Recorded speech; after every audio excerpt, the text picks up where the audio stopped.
2013 മുതൽ ഏതാണ്ട് 9 വർഷക്കാലം രാഷ്ട്രീയ കേരളം മാത്രമല്ല കേരളത്തിന്റെ പൊതുസമൂഹം ഒന്നടങ്കം ചർച്ച ചെയ്യപ്പെട്ട ഒരു വിഷയമായിരുന്നു സോളാർ വിവാദം എന്നത്. ആ സോളാർ വിവാദത്തിന്റെ മുഖ്യ ആസൂത്രകരിൽ ഒരാളായിട്ടുള്ള ബിജു രാധാകൃഷ്ണനെ ടെലിവിഷൻ ചാനലുകളിലൂടെ പത്രങ്ങളിലൂടെയൊക്കെ നിരന്തരമായ ആളുകൾ കണ്ടുകൊണ്ടേ ഇരുന്നതാണ്. ആ ബിജു രാധാകൃഷ്ണനാണ് രൂപം മാറി ഭാവം മാറി ഇത്തരത്തിൽ കോടികളുടെ തട്ടിപ്പുമായി മുന്നോട്ട് വന്നിട്ടുള്ളത്. ഇതിനോടകം തന്നെ ആ ചതിക്കുഴിയിൽ നിരവധി ആളുകൾ വീണു കഴിഞ്ഞു എന്നതാണ് മനസ്സിലാക്കാൻ പറ്റുന്ന വിവരം. ഇപ്പോൾ ഇനിയും ഇതിന്റെ തുടർച്ചയായി വിവരങ്ങളുണ്ട്, റിപ്പോർട്ടുകളുണ്ട്. അതിലേക്ക് പോകുന്നതിന് മുമ്പ് ഈ വാർത്ത റിപ്പോർട്ട് ചെയ്ത MS അനീഷ് കുമാറിലേക്ക് എത്തുന്നു. അനീഷ്, വലിയ തട്ടിപ്പ് നടത്തുന്നു ബിജു രാധാകൃഷ്ണൻ. അതുമാത്രവുമല്ല, ബിജുവിൻ്റെ ശരീരഭാഷയിൽ അടക്കം വലിയ മാറ്റങ്ങൾ ഉണ്ടായിരിക്കുന്നു. ആ പഴയ ബിജു രാധാകൃഷ്ണൻ തന്നെയാണോ ഇത് എന്ന് തിരിച്ചറിയാൻ പറ്റാത്ത തരത്തിലുള്ള മാറ്റം വന്നിരിക്കുന്നു. എന്താണ് ഈ ചുരുങ്ങിയ കാലയളവിനുള്ളിൽ? നമുക്കറിയാമല്ലോ, 2 പ്രധാനപ്പെട്ട കേസുകൾ. ഒന്ന് സോളാർ തട്ടിപ്പുമായി ബന്ധപ്പെട്ട കേസ്, മറ്റൊന്ന് ആദ്യ ഭാര്യ രശ്മിയെ കൊലപ്പെടുത്തിയതുമായി ബന്ധപ്പെട്ട കേസ്.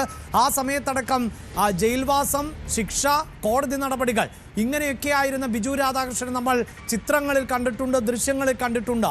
അതിനുശേഷം ഈ ചുരുങ്ങിയ കാലയളവിനുള്ളിൽ എങ്ങനെയാണ് ഇത്രയും വലിയൊരു തട്ടിപ്പ് പ്രസ്ഥാനം രൂപപ്പെടുത്തിയെടുക്കാൻ ബിജുവിന് സാധിച്ചത് എന്നാണ് മനസ്സിലാക്കേണ്ടത്. അനീഷ്,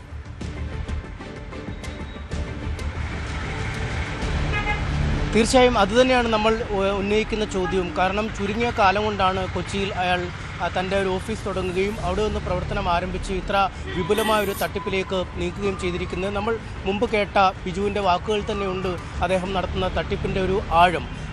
ബിജു രാധാകൃഷ്ണൻ നേരത്തെ സോളാർ കാലത്ത് ഡോക്ടർ RB നായർ എന്ന പേരിലാണ് ഈ ഇടപാടുകാരിലേക്ക് എത്തുകയും സോളാർ ഘടിപ്പിക്കാമെന്ന വാഗ്ദാനം നൽകി പണം കൈപ്പറ്റുകയും സോളാർ ഏജൻസി നൽകാം, ഈ സോളാർ സാമഗ്രികൾ വിതരണം ചെയ്യാനുള്ള ഏജൻസി നൽകാം എന്ന് വാഗ്ദാനം ചെയ്ത് പണം തട്ടിക്കുകയൊക്കെ ചെയ്ത്. പക്ഷേ ഇവിടെ കുറച്ചുകൂടി ഒരു ആധുനികമായ ഒരു തട്ടിപ്പ് രീതിയാണ്, മറ്റുള്ളവർ കാര്യമായി പയറ്റിത്തെളിയാത്ത ഒരു തട്ടിപ്പ് രീതിയിലേക്കാണ് ബിജു ജോർജ് കല്ലിലും തടത്തിൽ എന്നാണ് പുതിയ അയാളുടെ പേര്. അയാൾ മതം മാറിയ രീതിയിലാണ് ഓഫീസിലൊക്കെ ഏർപ്പെടുത്തിയിരിക്കുന്ന കാര്യങ്ങളൊക്കെ. അങ്ങനെയാണ് അയാൾ ആളുകളിലേക്ക് എത്തുന്നത്. ഒരിക്കലും ബിജു രാധാകൃഷ്ണൻ എന്ന പേര് ആവർത്തിക്കാത്തതുകൊണ്ട് തന്നെ മുന്നിലേക്ക് വരുന്ന ഇടപാടുകാർക്ക് ബിജുവിനെ തിരിച്ചറിയാൻ കഴിയുന്നില്ല. ഒപ്പം നേരത്തെ അഭിലാഷ് പറഞ്ഞതുപോലെ തന്നെ ഈ ഭാവരൂപഭാതികളൊക്കെ മാറിക്കഴിഞ്ഞിരിക്കുന്നു. കാരണം മുടിയുടെ സ്റ്റൈൽ മാറിയിരിക്കുന്നു, മുഖത്തിൻ്റെ ഒരു നിറം കൂട്ടിയിരിക്കുന്നു. ഒപ്പം മറ്റു ഒരു എക്സിക്യൂട്ടീവ് ലുക്കിലാണ് പലപ്പോഴും കാര്യങ്ങൾ കൈകാര്യം ചെയ്യുന്നത്. അതുകൊണ്ട് ഈ മുൻപിൽ ചെല്ലുന്ന ആളുകൾ, ഒരുപക്ഷെ നമ്മൾ പോലും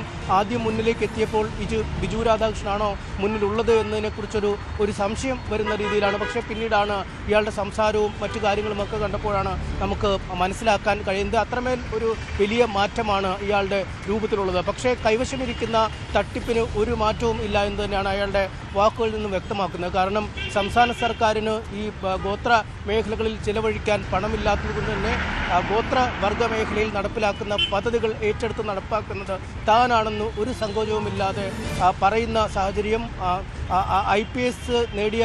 IAS നേടിയ ആളുകളെ പോലും പരിശീലിപ്പിച്ച് പുറത്തേക്ക് വിട്ടത് താനാണ്.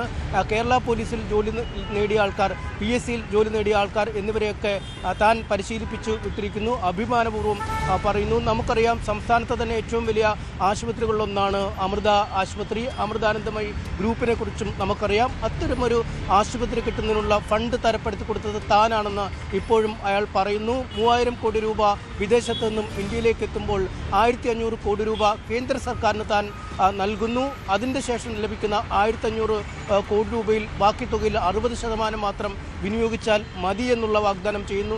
എന്ത് തട്ടിപ്പ് വേണമെങ്കിലും കാണിച്ചുള്ളൂ, താനുണ്ട്, തനിക്ക് രക്ഷിക്കാനറിയാം, പക്ഷേ തട്ടിപ്പ് കാണിച്ചാൽ തന്നോട് പറയണമെന്ന് സങ്കോചമില്ലാതെ പറയുന്ന ബിജു രാധാകൃഷ്ണൻ BJP സർക്കാരുമായി, BJP നേതാക്കളുമായി അടുത്ത ബന്ധമാണ് തനിക്ക് ഉള്ളതെന്ന് ബിജു പറയുന്നു. യോഗി ആദിത്യനാഥിൻ്റെ ഉത്തർപ്രദേശിലെ മുഴുവൻ പ്രോജക്റ്റുകളും ചെയ്യുന്നത് താനാണെന്ന് പറയുന്നു. ഒപ്പം കഴിഞ്ഞ ഏതാനും വർഷങ്ങളായി ജയിൽവാസവും കേസുമൊക്കെയായി നിരന്തരം മാധ്യമങ്ങൾക്ക് മുന്നിൽ നിറഞ്ഞു നിന്ന ആൾ, അല്ലെങ്കിൽ ജയിൽ മാറി മറ്റൊരു ജയിലിലേക്ക് നിരന്തരം യാത്രകൾ ചെയ്തുകൊണ്ടിരിക്കുന്ന ആൾ പറയുന്നത് താൻ മാഞ്ചസ്റ്ററിലായിരുന്നു, UK-യിലായിരുന്നു കഴിഞ്ഞ 15 വർഷം ചെലവഴിച്ചത്. അവിടെ നിന്നും അടുത്തിടെയാണ് കേരളത്തിലേക്ക് എത്തിയതെന്ന് പറയുന്നു.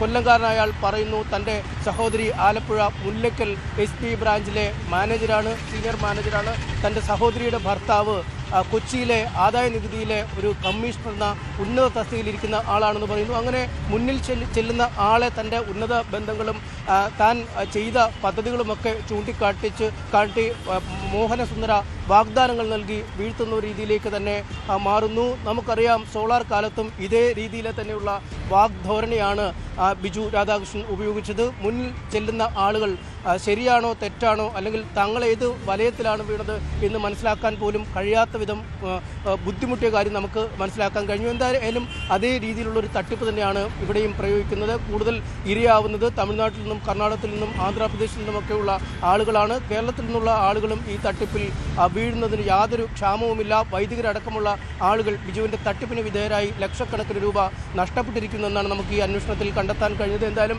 നമ്മൾ 1-2 ദിനം മാത്രം നീണ്ട അന്വേഷണമല്ല, ഏതാണ്ട് ഒരു മാസത്തോളം ബിജു രാധാകൃഷ്ണൻ്റെ പിന്നാലെയായിരുന്നു. ബിജു രാധാകൃഷ്ണൻ്റെ ഓഫീസിൽ കടന്നു കയറാനുള്ള ശ്രമങ്ങൾ പലവട്ടം നടത്തി. ബിജു തട്ടിപ്പിനിരയാക്കിയവരെ കണ്ടെത്താനുള്ള ശ്രമങ്ങൾ നടത്തി. എന്തായാലും ഇത്തരത്തിലുള്ള സമഗ്ര വിവരങ്ങൾ ലഭിച്ച ശേഷമാണ്, അല്ലെങ്കിൽ ബിജുവുമായി ബന്ധപ്പെട്ട എല്ലാ കാര്യങ്ങളും ലഭിച്ച ശേഷമാണ് നമ്മൾ ഈ അന്വേഷണത്തിൻ്റെ ഒരു അവസാന ഘട്ടത്തിലേക്ക് എത്തുകയും ചെയ്തത്. എന്തായാലും പറഞ്ഞ 99% കാര്യങ്ങളും തെറ്റാണെന്ന് നമുക്ക് പറയാൻ കഴിയും. ഒപ്പം തൻ്റെ പേര് പോലും മാറ്റി ബിജു ജോർജ് എന്ന, ബിജു വർഗീസ് എന്ന, ബിജു പൗലോസ് എന്നൊക്കെയുള്ള പുതിയ പേരുകളിലാണ് ഈ ആൾമാറാട്ടം അല്ലെങ്കിൽ ഈ തട്ടിപ്പ് ബിജു രാധാകൃഷ്ണൻ നടത്തുന്നത്. അഭിലാഷ്. യെസ്, അതാണ് ഞെട്ടിക്കുന്ന തട്ടിപ്പിന്റെ വിവരങ്ങൾ തന്നെയാണ് ന്യൂസ് 18 പങ്കുവെച്ചുകൊണ്ടിരിക്കുന്നത്. ഇതിപ്പോൾ ബിജു രാധാകൃഷ്ണൻ ഒറ്റയ്ക്ക് ചെയ്യുന്ന ഒരു പ്രവൃത്തിയാണോ? എങ്ങനെയാണ് ബിജു രാധാകൃഷ്ണന്റെ ഈ സാമ്രാജ്യം ഇത്രമേൽ വലുതായി കെട്ടിപ്പടുക്കാൻ വളരെ പെട്ടെന്ന് സാധിച്ചത് എന്നതടക്കമുള്ള വിശദാംശങ്ങളിലേക്ക് ഞങ്ങൾ വളരെ പെട്ടെന്ന് തിരികെ എത്താം. കൂടുതൽ വാർത്തകൾക്ക് news 18 Keralam YouTube channel subscribe ചെയ്യുക.